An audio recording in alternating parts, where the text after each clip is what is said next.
বাংলাদেশ ও পাকিস্তান সীমান্তে নজরদারি আরও জোরদার করতে বড় উদ্যোগ নিয়েছে ভারত।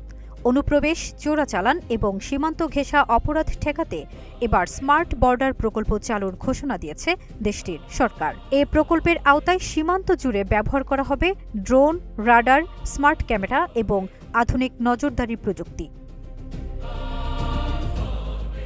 ভারতের রাজধানী নয়াদিল্লিতে বিএসএফের সদর দপ্তরে আয়োজিত রুস্তমজি স্মারক বক্তৃতায় এই ঘোষণা দেন ভারতের স্বরাষ্ট্রমন্ত্রী অমিত শাহ। তিনি বলেন, বাংলাদেশ ও পাকিস্তান সীমান্তে অনুপ্রবেশ শূন্যের কোঠায় নামিয়ে আনতেই এই প্রকল্প হাতে নেওয়া হয়েছে। অমিত শাহ জানান, ২০২৫ সালে বিএসএফের ৬০তম প্রতিষ্ঠাবার্ষিকীর সময় এই পরিকল্পনা নেওয়া হয়েছিল। এখন সেটিকে বাস্তবায়নের পথে এগিয়ে নেওয়া হচ্ছে।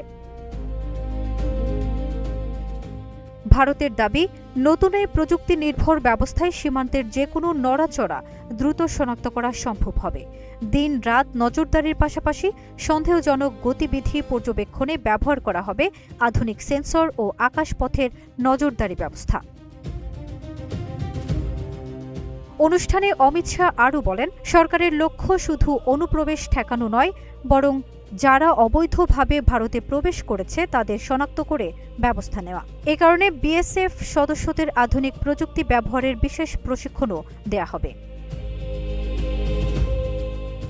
ভারতের সঙ্গে বাংলাদেশের স্থল সীমান্ত প্রায় ৪,৪২৭ কিলোমিটার দীর্ঘ, যা দেশটির সবচেয়ে বড় আন্তর্জাতিক সীমান্তগুলোর একটি। অন্যদিকে পাকিস্তানের সঙ্গে ভারতের স্থল সীমান্তের দৈর্ঘ্য ৩,৩২৩ কিলোমিটার। এই দুই সীমান্তের নিরাপত্তার দায়িত্ব পালন করে ভারতীয় সীমান্তরক্ষী বাহিনী বিএসএফ। ফারজানা নিকিতা, নাগরিক প্রতিদিন।